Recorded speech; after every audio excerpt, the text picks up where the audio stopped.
ہر سال جب بھی محرم الحرام کا مہینہ آتا ہے تو اللہ پاک کے کچھ خاص بندوں کی محبت ہمارے دلوں میں جوش مارنے لگتی ہے. ہمارے دل ان کی یادوں میں، ان کے عشق میں تڑپنے لگ جاتے ہیں. ان کی یادیں ہمیں وفا، صبر، قربانی اور حق کے لیے ڈٹ جانے کا پیغام دیتی ہیں. اس ویب سیریز میں ہم پیارے آقا علیہ الصلوۃ والسلام کے اہل بیت کی شان و عظمت، دین اسلام میں ان کا مقام و مرتبہ، ان کے کمالات اور فضائل کے بارے میں سنیں گے. انہی یادوں کو تازہ کرنے کے لیے ہم لائے ہیں آپ کے لیے ایک انٹرسٹنگ اور انفارمیٹیو ویب سیریز جس کا نام ہے عظمت و شان اہل بیت رسول. کسی نے کیا خوب کہا ہے کہ غریب و سادہ و رنگی ہے داستان حرم، غریب و سادہ و رنگی ہے داستان حرم، نہایت اس کی حسین ابتدا ہے اسماعیل. اس ویب سیریز میں ہم پیارے آقا علیہ الصلوۃ والسلام کے اہل بیت کی شان و عظمت، دین اسلام میں ان کا مقام و مرتبہ، ان کے کمالات اور فضائل کے بارے میں سنیں گے. اور آج اس ویب سیریز کی پہلی ایپیسوڈ ہے تو آپ کو اس کا پہلے فارمیٹ بتا دیتے ہیں. ایپیسوڈ کے سٹارٹ میں ہم اہل بیت سے کسی فرد کی کرامت سے متعلق کوئی واقعہ سنیں گے، درمیان میں اپنے ٹاپک کو ڈسکس کریں گے اور پھر آخر میں ان عظیم ہستیوں میں سے کسی کا حکمت بھرا کال سنیں گے. آج چونکہ ویب سیریز کا پہلا ایپیسوڈ ہے تو آئیے اہل بیت کے امام حیدر کرار حضرت مولا علی مشکل کشا شیر خدا کرم اللہ تعالی وجہ الکریم کی کرامت سے اپنے اس پہلے ایپیسوڈ کا آغاز کرتے ہیں. آپ رضی اللہ عنہ کے دور خلافت میں ایک حبشی غلام تھا جو کہ آپ سے بڑی محبت کرتا تھا. ایک مرتبہ شیطان کے بہکاوے میں آ کر اس نے چوری کر لی. چوری تو کر لی مگر اپنی چوری کو چھپا نہ سکا. کسی طرح اس کی چوری کے بارے میں لوگوں کو پتہ چل گیا اور لوگوں نے اس کو پکڑ لیا. پکڑ کر اسے دربار خلافت میں پیش کیا گیا اور پھر مولا علی کے سامنے اس نے اپنے جرم کا اقرار بھی کر لیا. جب اس کا جرم ثابت ہو گیا تو آپ رضی اللہ تعالیٰ عنہ نے اکارڈنگ ٹو اسلامک لا، شریعت کا حکم نافذ کرتے ہوئے اس کا ہاتھ کاٹنے کا حکم دیا. جب اس کا ہاتھ کٹ گیا، یہ معاملہ کمپلیٹ ہو گیا، وہ اپنے گھر کی طرف روانہ ہوا تو راستے میں اس کی ملاقات صحابی رسول حضرت سلمان فارسی رضی اللہ تعالیٰ عنہ اور ابن القوا رحمۃ اللہ تعالیٰ علیہ سے ہوئی. ابن القوا نے اس سے پوچھا کہ تمہارا ہاتھ کس نے کاٹا؟ تو اس غلام نے جواب دیا امیر المومنین مولا علی شیر خدا رضی اللہ تعالیٰ عنہ نے.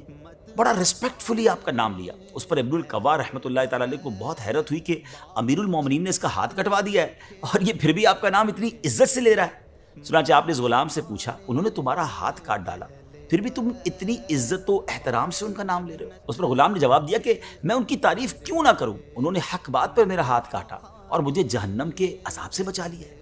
حضرت سلمان فارسی رضی اللہ تعالیٰ عنہ نے دونوں کی گفتگو سنی اور پھر مولا علی سے اس کا تذکرہ کیا. اللہ اکبر. آپ رضی اللہ تعالیٰ عنہ نے اس غلام کو بلوایا اور اس کا کٹا ہوا ہاتھ اس کی کلائی پر رکھا اور اس کو رومال سے چھپایا اور پھر کچھ پڑھنا شروع کیا. اتنے میں غیبی آواز آئی کہ کپڑا ہٹاؤ. جب لوگوں نے کپڑا ہٹایا تو دیکھا کہ غلام کا کٹا ہوا ہاتھ کلائی سے اس طرح جڑ گیا تھا کہ گویا کبھی جدا ہی نہ ہوا، کہیں کٹنے کا کوئی نشان تک نہیں تھا. اللہ اکبر. یہ شان ہے ہمارے پیارے آقا علیہ الصلوۃ والسلام کے اہل بیت کی، اور مولا علی کی تو کیا ہی بات ہے. ناظرین، انسان اللہ رب العزت کی اشرف ترین مخلوق ہے، پھر انسانوں میں افضل ترین انبیاء کرام علیہ السلام ہے، اور پھر انبیاء کرام میں سب سے اعلیٰ اور عزت والے ہمارے پیارے آقا اللہ کے آخری نبی صلی اللہ تعالی علیہ وآلہ وسلم ہے. آپ کی ذات مبارکہ اللہ پاک کے نزدیک اتنی بلند ہے کہ آپ سے نسبت رکھنے والی ہر چیز کو رب نے سب سے اعلیٰ بنایا. آپ سے منسوب ہر لمحہ، ہر شخصیت، ہر چیز اللہ کے ہاں محترم ہے. جس شہر نے آپ کے قدم بوسی کی وہ بلد امین کہلایا. جو زمانہ آپ کی خوشبو سے مہکا اس کی قسمیں ذکر کی گئیں.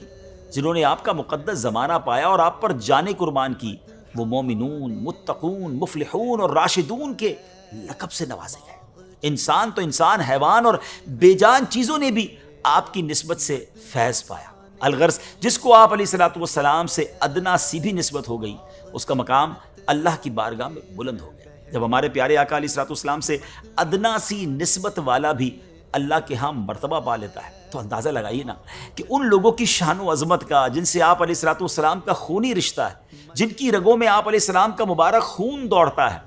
پیارے آقا کا خاندان، پیارے آقا کی اولاد، کیا شان اور کیا مقام ہوگا ان کا اللہ پاک کی بارگاہ میں. سبحان اللہ. اس بات پر تمام اہل اسلام کا اتفاق ہے کہ جس طرح آپ علیہ الصلوۃ والسلام اپنی ذات کے اعتبار سے افضل ہیں، اسی طرح آپ کا خاندان بھی تمام خاندانوں سے افضل و اعلیٰ ہے، آپ کا گھرانہ تمام گھرانوں سے افضل و اعلیٰ ہے۔ اور ناظرین، ایسا ہو بھی کیوں نہ کہ یہ اللہ کے حبیب علیہ الصلوۃ والسلام کا خاندان ہے، اہل بیت نبوت ہیں۔ سبحان اللہ، اہل بیت نبوت یہ نام ہے ایک عظیم نسبت کا، ایک مقدس نسب کا، جو دنیا کے تمام نسبوں سے اس لیے افضل و برتر ہے کہ اس کا مرکز و محور وہ عظیم ہستی ہے جو اللہ رب العزت کی مخلوق میں اپنا ثانی نہیں رکھتی۔ ناظرین، پیارے آقا علیہ الصلوۃ والسلام کے مبارک خاندان کے لیے ورڈ یوز کیا جاتا ہے اہل بیت نبوت۔ اہل بیت یہ عربی کے الفاظ ہیں نا، بیت کہتے ہیں گھر کو، اہل والے یعنی گھر والے، اس کا مطلب یہ بنا کہ گھر والے۔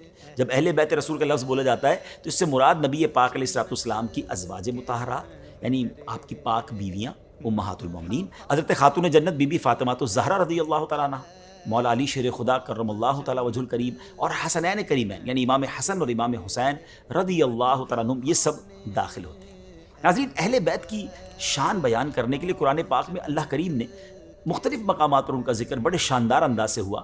پہلے ہم سنتے سورہ احزاب کی آیت نمبر 33، اللہ اکبر، کمال کی آیت ہے۔ اللہ فرماتا ہے انما یرید اللہ لیذھب عنکم الرجس اہل البیت ویطہرکم تطہیرا۔ اے نبی کے گھر والوں، اللہ تو یہی چاہتا ہے کہ تم سے ہر ناپاکی دور فرما دے اور تمہیں پاک کر کے خوب صاف ستھرا کر دے۔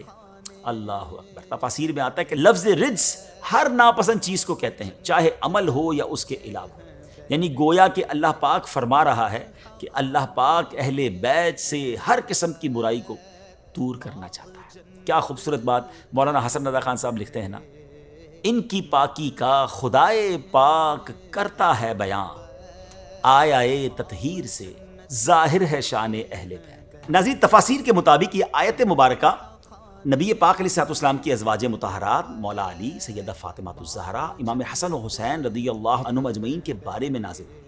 اور یاد رہے کہ ازواج مطہرات اس آیت میں شامل ہیں، کیونکہ اس بات کی دلیل یہ ہے کہ آگے پیچھے سارا کلام ہی ان سے متعلق ہو رہا ہے، اور مولا علی، حضرت فاطمہ، امام حسن و حسین بھی شامل ہیں۔ اور اس کی دلیل یہ روایت ہے کہ بی بی عائشہ صدیقہ رضی اللہ تعالیٰ عنہ فرماتی ہیں کہ ایک صبح نبی پاک علیہ الصلوۃ والسلام ایک دھاری دار سیاہ بالوں کی چادر پہنے ہوئے نکلے۔ ابھی آپ تشریف فرما تھے کہ حضرت فاطمہ الزہرا رضی اللہ تعالیٰ عنہ تشریف لے آئیں، آپ نے انہیں چادر میں داخل کر لیا۔ پھر مولا علی شیر خدا تشریف لائے، انہوں نے بھی نبی پاک نے انہیں بھی چادر میں داخل کر لیا۔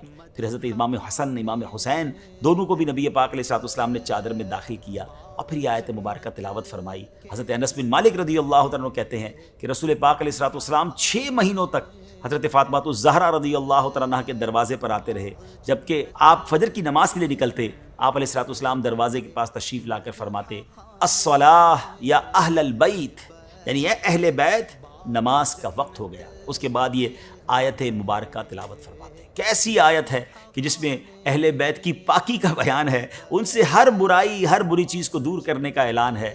یہ تو تھی آیت تطہیر، سبحان اللہ۔ اور یہ ہے میرے آقا کا گھرانہ، اور حسنین کریمین ہوں، مولا علی ہوں، بی بی فاطمہ ہوں، تو اعلیٰ حضرت کا وہ شعر یاد آتا ہے۔ اعلیٰ حضرت لکھتے ہیں نا، کیا بات رضا اس چمنستان کرم کی، کیا بات رضا اس چمنستان کرم کی، زہرا ہے کلی جس میں حسین اور حسن پھول۔ ناظرین، یہ تو بات تھی آیت تطہیر، جس سے یہ واضح طور پر ہمیں معلوم ہوتا ہے کہ نبی پاک علیہ الصلوۃ والسلام کے اہل بیت کی شان و عظمت کیا ہے۔ اب ایک اور آیت مبارکہ، اللہ اکبر، کیا امیزنگ واقعہ ہے یہ، اس کو کہتے ہیں آیت مباہلہ۔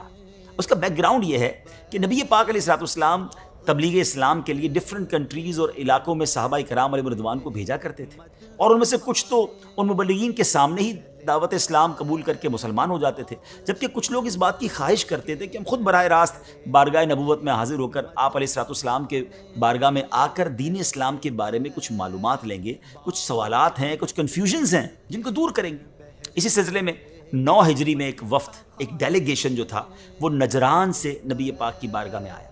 یہ نجران کے عیسائیوں کا ایک ڈیلیگیشن تھا، اس میں 60 لوگ تھے، 60 سوار تھے، اور 24 افراد تو ان میں وہ تھے جو سردار تھے، وہاں کے عزت دار لوگ تھے، اور ان میں 3 ان سب کے لیڈرز تھے، یعنی ان کے ہاتھوں میں نجران کے نصارہ کا مذہبی اور قومی سارا نظام تھا۔ وہ بڑا ہائیلی VIP ڈیلیگیشن تھا، اور اس میں 3 لوگ تو وہ تھے جن کے ہاتھ میں سارا نظام تھا۔ ان میں ایک عاقب جس کا نام عبد المسیح تھا، دوسرا ایہم، اور تیسرا شخص ابو حارثہ بن القمہ تھا۔ ان لوگوں نے نبی پاک علیہ الصلوۃ والسلام سے بہت سارے کوسچن کیے، پیارے آقا علیہ السلام جواب ارشاد فرماتے رہے، یہاں تک کہ انہوں نے حضرت عیسیٰ علیہ السلام کے بارے میں پوچھنا شروع کیا۔ اس ٹاپک پر آ کر انہوں نے یہ بات ماننے سے انکار کر دیا کہ حضرت عیسیٰ علیہ السلام کنواری حضرت مریم کے پیٹ سے بغیر باپ کے پیدا ہوئے۔ اس موقع پر یہ آیت نازل ہوئی جس کو آیت مباہلہ کہتے ہیں۔ اللہ پاک نے فرمایا، ان مثل عیسیٰ عند اللہ کمثل آدم خلقہ من تراب ثم قال له کن فیکون الحق من ربک فلا تکن من الممترین فمن حاجك فيه من بعد ما جاءك من العلم فقل تعالوا ندعو أبناءنا وأبناءكم ونساءنا ونساءكم وأنفسنا وأنفسكم ثم نبتهل فنجعل لعنة الله على الكاذبين۔ ناظرین، اس آیت کا ترجمہ سنتے ہیں۔ بے شک عیسیٰ کی مثال اللہ کے نزدیک آدم کی طرح ہے، جسے اللہ نے مٹی سے بنایا، پھر اسے فرمایا ہو جا تو فوراً ہو گیا۔ اے سننے والے، حق تیرے رب کی طرف سے ہے، بس تم شک کرنے والوں میں سے نہ ہونا۔ پھر آگے فرمایا، پھر اے حبیب تمہارے پاس علم آ جانے کے بعد جو تم سے عیسیٰ کے بارے میں جھگڑا کریں تو تم ان سے فرما دو، آؤ ہم اپنے بیٹوں کو اور تمہارے بیٹوں کو اور اپنی عورتوں کو اور تمہاری عورتوں کو اور اپنی جانوں کو اور تمہاری جانوں کو مقابلے میں بلا لیتے ہیں، پھر مباہلہ کرتے ہیں اور جھوٹوں پر اللہ کی لعنت ڈالتے ہیں۔ یہاں مباہلے کا ذکر ہو رہا ہے، اس کا مطلب ذرا سمجھ لیجیے۔ یہ امیزنگ یوں سمجھے کہ ایک ایونٹ تھا۔ مباہلے کا آسان سا مفہوم یہ ہے کہ دو مد مقابل آپس میں یوں دعا کریں کہ اگر تم حق پر ہو اور میں باطل پر ہوں تو اللہ تعالیٰ مجھے ہلاک کر دے، اور اگر میں حق پر اور تم باطل ہو تو اللہ تعالیٰ تجھے ہلاک کرے۔ پھر یہی بات دوسرا فریق بھی کہے۔ جب نبی کریم علیہ السلام نے نجران کے عیسائیوں کو یہ آیت پڑھ کر سنائی اور انہیں مباہلہ کی دعوت دی تو وہ کہنے لگے کہ ہم پہلے غور اور مشورہ کر لیں، کل آپ کو جواب دیں گے۔ پھر وہ آپس میں جب جمع ہوئے اور اپنے سب سے بڑے عالم عاقب سے کہا کہ اے عبد المسیح، مباہلہ کرنے کے بارے میں آپ کی کیا رائے ہے؟ اس نے کہا، اے نصارہ کی جماعت، تم پہچان چکے ہو کہ محمد اللہ کے رسول ہیں صلی اللہ علیہ وسلم، تم نے ان سے مباہلہ کیا تو سب کے سب ہلاک ہو جاؤ گے۔ اب اگر تم نصرانیت پر قائم رہنا چاہتے ہو تو ایک ہی حل سمجھ آتا ہے، وہ یہ کہ انہیں چھوڑ دو اور واپس گھروں کو لوٹ چلو۔ ناظرین، مشورہ ہونے کے بعد جب وہ پیارے آقا علیہ السلام کی خدمت میں حاضر ہوئے تو انہوں نے کیا دیکھا کہ آپ علیہ السلام کی گود میں امام حسین رضی اللہ تعالیٰ عنہ ہے، دستے مبارک میں امام حسن رضی اللہ تعالیٰ عنہ کا ہاتھ ہے، اور حضرت فاطمہ رضی اللہ تعالیٰ عنہا اور مولا علی شیر خدا پیارے آقا کے پیچھے ہیں، اور آپ ان سے فرما رہے ہیں کہ جب میں دعا کروں تو تم سب نے آمین کہنا ہے۔ کہ مباہلہ تھا، اللہ کے محبوب کی دعا اور ان عظیم پیاروں کی آمین۔ ان نصرانیوں نے کہاں بچنا تھا۔ نجران کے سب سے بڑے عیسائی پادری نے جب ان حضرات کو دیکھا، ان نورانی چہروں کو دیکھا، وہ کہتا ہے جماعت نصارہ، میں ایسے چہرے دیکھ رہا ہوں کہ اگر یہ لوگ اللہ سے پہاڑ کو ہٹا دینے کی دعا کریں تو اللہ تعالیٰ پہاڑ کو اپنی جگہ سے ہٹا دے۔ ان سے مباہلہ نہ کرنا ورنہ ہلاک ہو جاؤ گے، اور قیامت تک روئے زمین پر کوئی عیسائی باقی نہ رہے گا۔ یہ سن کر ان نصرانیوں نے نبی کریم علیہ السلام کی خدمت میں عرض کی کہ ہم مباہلہ نہیں کرنا چاہتے، اور پھر آخر کار انہوں نے جزیہ دینا منظور کیا اور وہاں سے روانہ ہو گئے۔ ناظرین، اللہ پاک کی بارگاہ میں دعائے مصطفیٰ اور آمین اہل بیت کا اندازہ تو لگائیں کہ ہمارے پیارے آقا صلی اللہ تعالیٰ علیہ وآلہ وسلم نے فرمایا، مجھے قسم ہے اس ذات کی جس کے قبضہ قدرت میں میری جان ہے، اہل نجران کے سروں پر عذاب آ ہی گیا تھا۔ اگر وہ مباہلہ کرتے تو ان کی شکلیں بگڑ کر بندروں اور سوروں جیسی ہو جاتی، ان کی ساری وادی بھڑکتی ہوئی آگ سے بھر جاتی۔ نجران اور نجران کے رہنے والے، یہاں تک کہ درختوں پر پرندے بھی تباہ و برباد ہو جاتے، اور سال گزرنے نہ پاتا کہ تمام عیسائی ہلاک ہو جاتے۔ ایک اور آیت مبارکہ جس سے اہل بیت نبوت کی شان معلوم ہوتی ہے، سورہ شورى کی آیت نمبر 23 میں اللہ پاک ارشاد فرماتا ہے، قُلْ لَا أَسْأَلُكُمْ عَلَيْهِ أَجْرًا إِلَّا الْمَوَدَّةَ فِي الْقُرْبَى، تم فرماؤ میں اس پر یعنی رسالت کی تبلیغ پر تم سے کوئی معاوضہ یعنی بدلہ طلب نہیں کرتا مگر قرابت کی محبت۔ ناظرین، یہ آیت مودہ کہلاتی ہے، کیونکہ اس آیت مبارکہ میں اہل بیت اطہار سے محبت اور مودت رکھنے کا حکم دیا گیا ہے۔ اس آیت مبارکہ کا شان نزول یہ بیان کیا گیا ہے کہ جب پیارے آقا علیہ السلام مکے سے ہجرت کر کے مدینہ منورہ تشریف لائے تو انصار نے دیکھا کہ آپ علیہ السلام کے ذمے اخراجات بہت ہیں اور مال کچھ بھی نہیں ہے، تو انہوں نے آپس میں مشورہ کیا اور نبی پاک علیہ السلام کے حقوق و احسانات یاد کر کے آپ کی خدمت میں پیش کرنے کے لیے بہت سا مال جمع کیا۔ پھر آپ اس کو لے کر آپ علیہ الصلوۃ والسلام کی خدمت میں حاضر ہوئے اور عرض کیا کہ یا رسول اللہ صلی اللہ تعالیٰ علیہ وسلم، آپ کی بدولت ہمیں ہدایت نصیب ہوئی اور ہم نے گمراہی سے نجات پائی. ہم دیکھتے ہیں کہ آپ کے اخراجات بہت زیادہ ہیں، اس لیے ہم یہ مال آپ کی خدمت میں نظر کرنے کے لیے لائے ہیں. پیارے آقا علیہ الصلوۃ والسلام، آپ مہربانی فرما کر یہ مال قبول فرمائیں اور ہماری عزت میں اضافہ فرمائیں. اس پر یہ آیت کریمہ نازل ہوئی جس میں اللہ پاک نے اپنے محبوب علیہ الصلوۃ والسلام سے فرمایا، تم فرماؤ میں رسالت کی تبلیغ پر تم سے کوئی معاوضہ طلب نہیں کرتا مگر قرابت کی محبت. پھر آپ علیہ الصلوۃ والسلام نے اس مال کو اپنے صحابہ کو واپس لوٹا دیا. حضرت سعید بن جبیر اور عمر بن شعیب نے اس آیت کی تفسیر میں فرمایا کہ میں تم سے اتنا چاہتا ہوں کہ تم میرے قرابت داروں اور میری اولاد سے محبت کرو اور ان کے معاملے میں میرا لحاظ کرو. یعنی اہل بیت سے محبت رکھنا یہ اللہ پاک کا حکم ہے. ناظرین، نبی پاک علیہ الصلوۃ والسلام نے اپنی قرابت اور اپنے اہل بیت کی محبت کو ہمارے اوپر فرض و واجب قرار دیا ہے، اور یہ وجوب اس آیت مبارکہ سے ثابت ہے. آپ علیہ الصلوۃ والسلام نے تبلیغ دین کے ذریعے ہم پر جو احسان فرمایا اس پر آپ علیہ الصلوۃ والسلام نے ہم سے کبھی کوئی اجر طلب نہیں فرمایا سوائے اس کے کہ آپ کے اہل بیت اور قرابت سے محبت کریں. ناظرین، یہ ہے اہل بیت کی محبت اور یہ ہمارے ایمان کا تقاضا ہے. بندہ کامل مومن نہیں ہو سکتا جب تک نبی پاک کے اہل بیت سے پیار نہ کرے، اپنے گھر والوں سے زیادہ پیارے آقا کی گھر والوں سے محبت اور ان کی عزت کرے، اپنے بچوں سے زیادہ نبی پاک کی اولاد کی عزت کرے، ان سے محبت کرے. اور یہی ہمارے ایمان کا تقاضا ہے. اور واقعی انہی کے خاندان کا، انہی کی آل کا صدقہ تو ہم کھا رہے ہیں. اللہ کرے کہ ہم اہل بیت کی سچی غلامی دل و جان سے اپنے دلوں میں اختیار کریں. ناظرین، اب ہمارے ایپیسوڈ کا وقت جو ہے مکمل ہونے کے قریب ہے، تو یہ بتاتے چلیں کہ نبی پاک علیہ الصلوۃ والسلام نے اپنی اہل بیت اطہار سے جو محبت کا ہمیں حکم دیا ہے نا، یہ عوض بھی نبی پاک علیہ الصلوۃ والسلام نے بدلے کے طور پر اپنی طلب نہیں فرمایا، بلکہ یہ بھی ہمارے بھلے کے لیے ہے کہ اس سے ہمیں ایمان و ہدایت کا راستہ بتا رہے ہیں، ہمارے ایمان کو جلا بخش رہے ہیں اور اہل بیت و قرابت کی محبت کے ذریعے ہمارے ایمان کی حفاظت فرمائیں. گویا آپ علیہ الصلوۃ والسلام اس فرمان کے ذریعے ہماری ہی بھلائی کی راہ میں بتا رہے ہیں، کیونکہ اہل بیت کی شان یہ ہے کہ یہ باعث امن ہے. پیارے آقا نے فرمایا میرے اہل بیت زمین والوں کے لیے امان ہیں. جب میرے اہل بیت نہ رہیں گے اس وقت زمین والوں پر وہ نشانیاں ظاہر ہو جائیں گی جن کا ان سے وعدہ کیا گیا ہے. ناظرین، اب ایپیسوڈ کا وقت پورا ہونے کو ہے، تو آخر میں انشاءاللہ اپنے ہر ایپیسوڈ میں ایک عظیم ہستی کا فرمان سنیں گے، اور آج سبحان اللہ اس کا فرمان سنیں گے جس کے بارے میں میرے آقا فرماتے ہیں کہ میں علم کا شہر ہوں اور علی اس کا دروازہ ہے. مولا علی کا فرمان. آپ فرماتے ہیں جب کسی شخص کی عقل کامل ہو جاتی ہے تو اس کی گفتگو میں کمی آ جاتی ہے. اللہ اکبر! دیکھیں ایک جملے میں کیا کمال کی بات شیر خدا فرما رہے ہیں کہ فضول باتوں پہ بندہ نہیں پڑتا، پھر اس کی گفتگو کم ہو جاتی ہے. اگر عقل کامل ہے تو پھر باتیں زیادہ نہیں ہوتی، ٹو دی پوائنٹ بات ہوتی ہے. خیر الکلامی ما قل و دل. بہترین کلام وہ ہے جو مختصر ہو مگر پر دلیل ہو، پر اثر ہو. اللہ پاک ہمیں مولا علی کے اس فرمان پر عمل کرتے ہوئے فضول باتوں سے بچنے کی توفیق عطا فرمائے. اپنی دعاؤں میں یاد رکھیے گا، اگلے ایپیسوڈ میں انشاءاللہ اور خوبصورت باتیں، اہل بیت سے محبت میں مزید اضافہ ہوگا. ہمیں اپنی دعاؤں میں یاد رکھیے. صلو علی الحبیب صلی اللہ تعالی علی محمد صلی اللہ علیہ وسلم.